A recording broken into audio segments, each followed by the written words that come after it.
Freezing.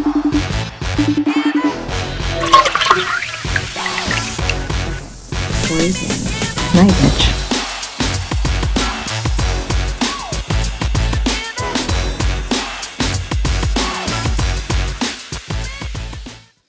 Good morning. Happy Thursday and welcome back.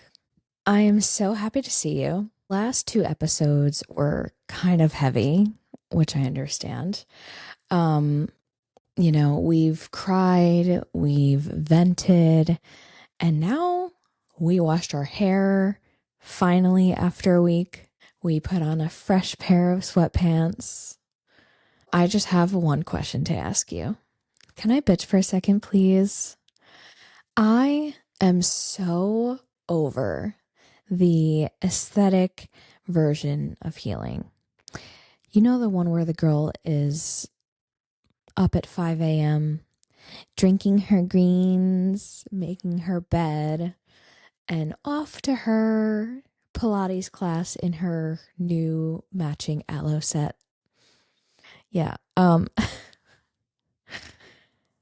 because let's talk about what the real glow up looks like when you've been in survival mode for years. It's not just about a new skincare routine. It's about the internal renovation that happens when you're forced to rebuild yourself. Can we talk about the part where you don't leave your house for 2 weeks except to go to work? Or the part where you're wearing the same pajamas for 3 days straight? Or the sheer mental energy it takes to bring your dirty coffee mug to the kitchen sink? The blur of these years aren't just foggy, they are extremely isolating. You stop answering your phone, you bail on every plan. You had to go into a cocoon because your old self died. People think that isolation is failing, but for me, it's literally a survival tactic. I mean, for fuck's sake, I was told by an old friend, I mean, come on, Ashley, we all know how you get when you're going through a difficult time. Like, excuse the fuck out of me. Sorry you've never struggled in your life. Sorry to bother you. Sorry, let me put my stuff to the side so that I can answer your text message. Let's make this about you for sure. Yeah. Yeah, no, you can fuck right off. You stay home because the world is too loud and your skin is too thin. Self-care isn't just bubble baths and a new skincare routine. It's therapy. It's hard conversations and self-reflection that quite literally leave you exhausted. And that's the hardest part of falling in love with yourself again. You have to love the version of yourself that is sitting on your bed in the dark, wondering if you'll ever feel normal again. You have to be okay with the ugly healing and give yourself grace before you can get to the pretty healing. Because eventually you do change the pajamas. You do step outside. You see the sunshine. You finally re-enter your life. When you're finally present with your husband or you're finally laughing with your mom, that's because you did the hard work in the dark. When you are finally able to hold your head above water, you start to fill the space left by what you lost. For me, I got back into reading and running again, not simultaneously, by the way. I tried to find new hobbies because they are the only things that make the silence feel okay. And, me and my husband fell in love with taking care of our home. Especially in the summertime, he's landscaping, he's taking care of the grass. We started gardening. We started killing plants and then we stopped gardening. We learned how to plant certain herbs, and we have blueberry bushes and bell peppers, and we did have to sacrifice a strawberry bush plant. Strawberry something. But apparently you are not supposed to plant that into the ground, because then they just lay there on the ground and either get eaten by bugs or die. So, lesson learned. We won't be doing that again this year. I also became obsessed with feeding birds. Now, I know I sound like an 85-year-old lady, like the bird lady from Home Alone, who's just like surrounded and being shit on by pigeons. Really do love feeding birds, and it all started with the love for cardinals and blue jays. There's this girl on TikTok, Katie Green, and she had started a TikTok live where the phone is facing the food and the birds, and you just see all these different birds come up, and they eat and they fight each other, and it's really funny. Like literally, does that make me sound like an 85-year-old bird lady? But hearing them chirp and seeing them fly around and seeing how they interact with each other is so fun and cool, and it reminds me of God's creation. Like the innocence and the purity of Mother Nature and all of the creatures and animals that are on Earth is so interesting to me. Also, mourning doves are the funniest birds I've encountered so far as a newly found bird lady.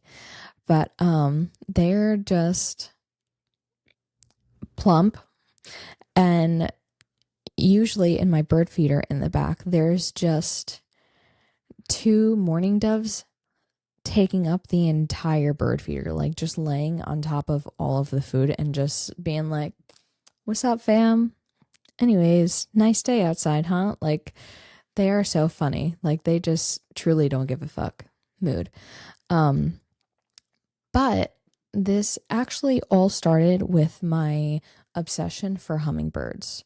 So when we were looking for houses, we finally stumbled upon this one. The owners had like numerous hummingbird feeders in the back. And we were sitting here in the screen-in porch, talking to our realtor and just sitting there. And I had never before, what was this, 2024? Yeah. Before 2024, I had never seen a hummingbird in my life. Sitting in the screen-in porch, and there's a feeder like right outside the porch. And all of a sudden, we're sitting there, and then you just hear their wings flapping. Like, it was the coolest thing ever. Like, they just hover and they bounce around, and oh my gosh, it was so cool. And they make these little noises. Wow, this really shows my age. I feel like this isn't making a better case for me, but you know what? I love my hummingbirds, and I love my cardinals, and the blue jays are hilarious, and especially the mourning doves. So, but yeah, so I like birds. That's one of my new hobbies. I can't tell you how long it took for me after my dad passed away to finally laugh or be happy in that present moment without feeling guilty for being happy. I stopped in my tracks when I realized I went a whole entire day without thinking about my dad screaming and moaning in pain the last days that he was on Earth. These new hobbies started bringing me back to life, especially thinking of how proud my dad would be of me and how far I've come. I also started selecting my energy like a damn diamond appraiser. Like I am in here lasered in. I realized I no longer have room for energy sucking friendships, for people that only come to you when they need something or when they hijack conversations to only talk about themselves, where you've always been the one hyping them up and celebrating their milestones and successes, but it's never reciprocated when it comes to you. I have spent way too much time dimming myself down so that they can shine brighter. Way too much time in a dark room protecting the little bit of light that I have left. And while we're being real, can we talk about the most ugly but simultaneously satisfying healing thing of all? The boundaries. Some people's favorite thing. Well, it's their favorite thing when they put up their boundaries, but when it comes to you putting up yours, then they're offended. Anyways, the shift from being a people pleaser in survival mode to being a protector of your own peace. It's me. When you're in the blow up of your life, you are wide open, you're raw, vulnerable. You let people in who have no business being in your space because you are too exhausted to even find the damn door. Never mind, lock it. Okay. The real internal renovation starts the moment you realize that your energy is a finite resource. It is not a bottomless well for everyone else to dip their buckets into. Setting boundaries with friends is the most terrifying yet healing thing you will ever do. Because for years, you were the reliable one. You were the one that always showed up, the one who always answered, the one who absorbed everyone else's trauma while your mental health fell to the wayside. But when you're rebuilding yourself from an identity vacuum, you have to be a gatekeeper. That means saying no to the friends who only call you when they need a crisis manager, or the ones who only text you because they need to talk shit about someone and bring someone else down. It means stepping away from the energy suckers. The people who leave you feeling like you just ran a fucking half marathon when you've only been at lunch for 20 minutes. It's realizing that just because someone has been in your life for 10 years doesn't mean that they have a lifetime pass to drain your fucking battery. People will call you different. They'll say you've changed, or you've been acting weird, or something's just been off. You know what? Good. That's the fucking point. I had to change to survive. You're not being mean, you're being selective. You're literally picking and choosing the energy that you are willing to accept because you know exactly how hard you had to work to get your peace back. And you're not letting that shit go again. I've found friendships that are fulfilling and not utterly depleting. I've found people that don't just take, they pour back in. That is the most beautiful part of this renovation. You stop building a house with no doors and you start building a sanctuary with a very specific guest list. Honestly, this home is my sanctuary. Like, the peace that it brought me when I literally just stepped into the backyard and I was sitting on a bench outside and listening to the birds, and it was It was the peace and the serenity that I've been looking for. Can we talk about the sheer audacity of the coming back phase? Because no one warned me the maintenance when you're in the like blurred years, like the bar is in hell. So if you brushed your teeth, you won the fucking Olympics. But then you start glowing up. You start feeling human again. And suddenly there are expectations. People expect you to respond to their texts in a reasonable time frame and not 3 to 5 business weeks. And the social battery, it's literally like my iPhone 12, who the second I unplugged it from its charger, low power mode. I spent 2 consecutive years in leggings, and now you want me to wear jeans in public while eating and sitting down, like jeans with buttons, not stretchy jeans, like jeans with buttons and zippers. Bruh. I'm out here trying to find hobbies and be present, but sometimes I'm standing in the middle of a bar with my friends thinking, I could have been in my warm bed right now with my nice jammies, watching Bridgerton. It is a lot of work being a human being where you have to act like your main source of communication wasn't just like you with your DoorDash drivers who is delivering your third meal of the day. Which, speaking of, why are healthy groceries so fucking expensive? Like, it is so much cheaper to be fat and miserable and depressed. Hello? Here's the most important part of this bitch session. You don't have to be done. There is this massive pressure to reach the end of the glow up.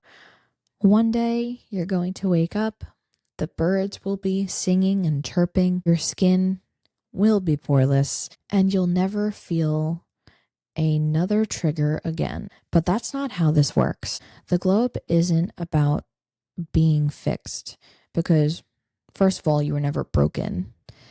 Healing is the act of choosing yourself over and over again. You don't have to have it all figured out in order to be proud of how far you've come. You can still have ugly days while glowing at the same time. This renovation is permanent, but the view gets better every single day. And to the ones that stayed, to my husband who sat with me in the dark on the floor when I hadn't changed clothes or showered in days, to the friends who didn't take my silence personally, and especially to the amazing group of friends I made who found me broken apart on the floor and put the pieces back together. Thank you for waiting for the lights to come back on. If you're currently in the pajama phase or the saying no phase or the I don't know who I am phase, just keep going. The dust will settle. The version of you that's coming out on the other side, she is worth every single no you had to say.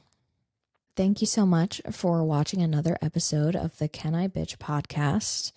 Thank you for the love and the support on the past 2 episodes. I really appreciate it.